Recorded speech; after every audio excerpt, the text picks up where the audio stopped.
Chapter 1. The Shell Breaks. You wake inside darkness that presses against your face from every side.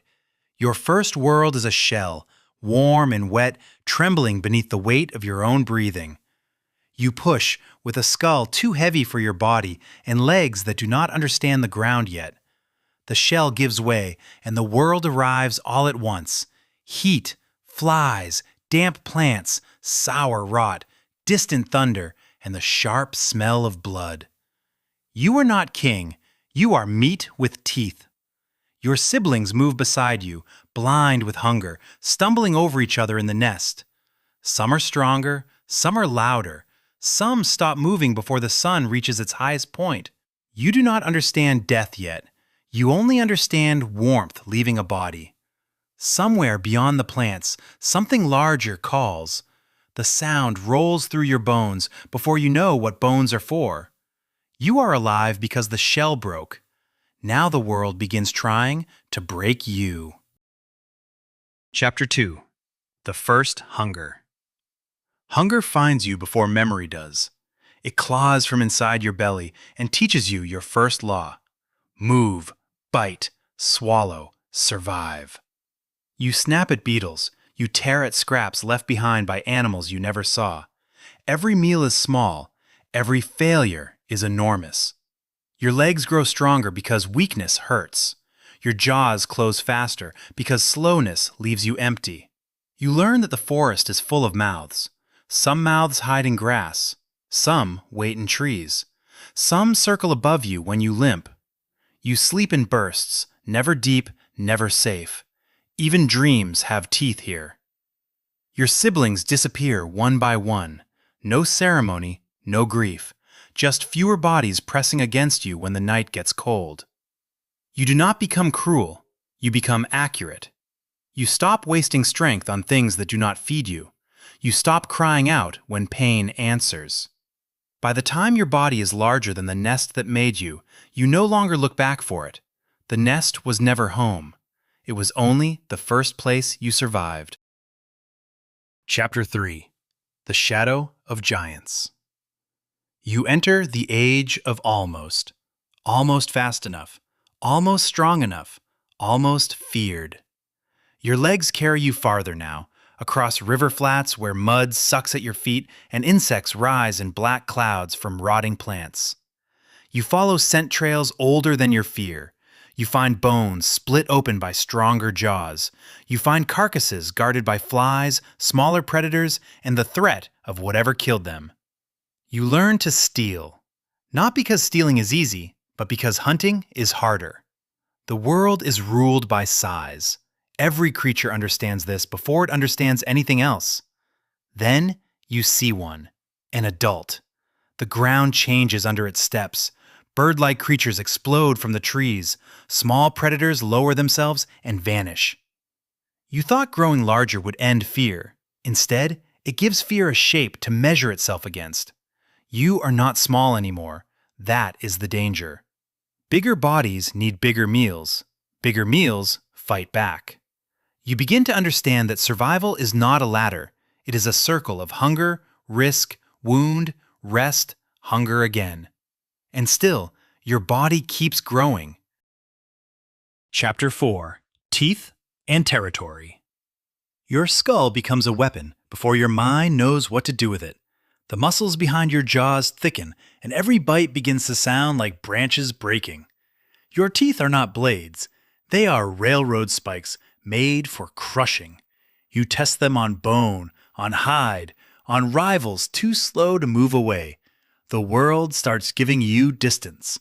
That distance feels like power at first. Then it feels like loneliness. You begin to patrol, not because anyone crowned you, but because your hunger has a geography now. You know the river bend where prey comes to drink.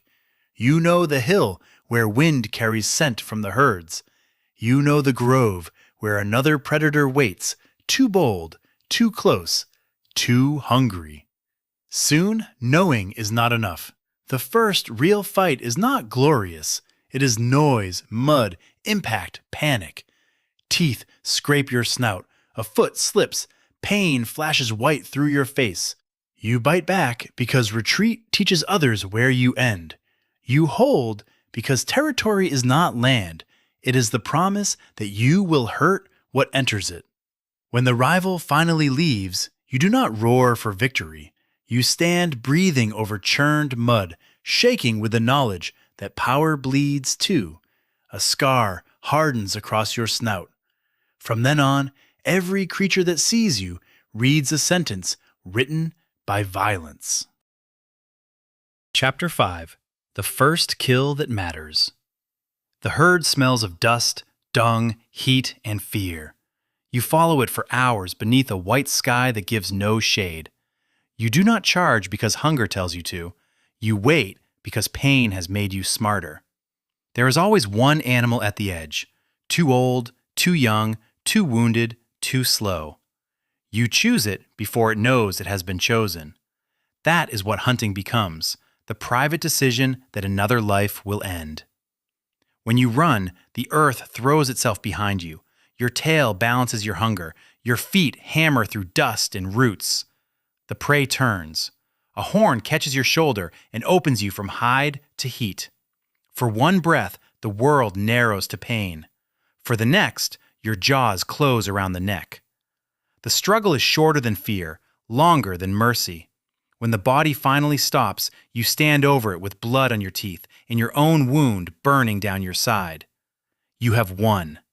But victory does not feel clean. It feels heavy. You feed until your belly swells and flies gather in clouds. You tear muscle from bone while the herd becomes a dark line on the horizon. That night, you sleep beside the kill and wake every time something moves, because having food means defending food. The wound heals badly. It pulls when you turn. It aches before storms. You carry your first great kill in your flesh long after the meat is gone. Chapter 6. King Without Peace. By full growth, you are taller than fear remembers. The forest does not greet you. It empties. Your head breaks through low branches. Your feet leave craters in river mud. You are the animal others plan around.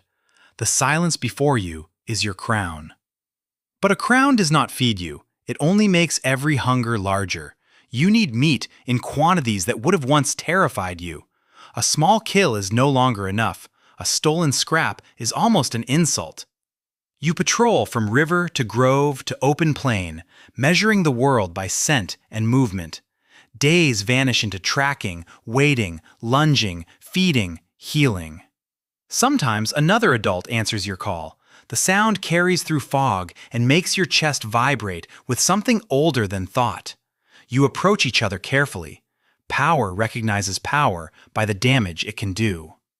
There is no romance in the human sense. There is scent, tension, tolerance, the brief permission to stand close without killing. For a season, you are not alone. That almost feels like peace. Then hunger returns. Territory pulls. Instinct separates what comfort joined. You learn the truth of being apex. You are feared by everything smaller. Nothing above you means nothing protects you. You are spared by nothing larger than time. Chapter 7. The Broken Season. The rains fail and the river begins to die. You stand where herds once crowded the bank, but the mud holds only old tracks hardened by sun. The reeds are silent. The grove is empty. The wind brings dust instead of prey. You follow the old migration path until your shoulder starts to burn. The scar from your first great kill has become a warning system for pain. By dusk, you find a carcass already opened by smaller mouths. The ribs are bare, the eyes are gone. You feed anyway. Pride is for full bellies. Two smaller predators hiss from the shade. You let them live because anger costs meat. That is how age enters you, not as surrender, as calculation. Then the storms return. They do not save the land, they tear it open. The dry river rises in one night and eats the banks that shaped your life. Trees fall, trails vanish. The grove where you fought for territory drowns without remembering your blood. You watch from higher ground as your kingdom becomes water. Nothing belonged to you, not the river, not the herds, not even the body that carried you this far. You were only passing through. Chapter 8. Bones in the Floodplain. You do not die in the river, because instinct drags you out of the water before your legs finally fail. You reach a patch of ferns above the floodline, where the ground is soft enough to hold your weight and quiet enough to become your last place. You lower yourself slowly, not with grace, but with the careful fear of a body that knows one wrong movement will be the final wound. Your chest presses into the earth, your tail settles behind you, and for the first time since the shell, there is nowhere left to go. Flies gather around the wound beneath your ribs, and small scavengers begin to appear at the edge of the green. You lift your head once, and every small mouth vanishes into the ferns, still afraid of the ruin of your strength. That is your last command over the living. Rain begins at dusk and moves across every scar, touching the snout torn by rivals, the shoulder marked by your first great kill, and the side opened by the bull that escaped. You do not remember with words, but your body carries the whole story: the shell, the hunger, the adult shadow, the blood, the territory, the flood, the failed hunt. The final lesson is not that the world was cruel, but that the world never stopped to become personal. It did not hate you when it starved you, and it does not honor you now that you are still. When the last breath leaves, the forest does not pause. Leaves drip, insects move, and the river keeps taking pieces of the bank.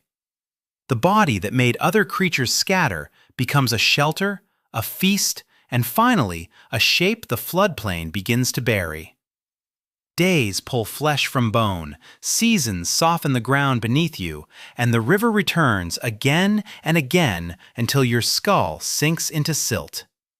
Mud fills your mouth, roots pass through your ribs, and the spaces that once held hunger become chambers for silence. The earth closes over you slowly, turning the animal that ruled the bank into a secret under stone. You leave the surface, but you do not leave the story.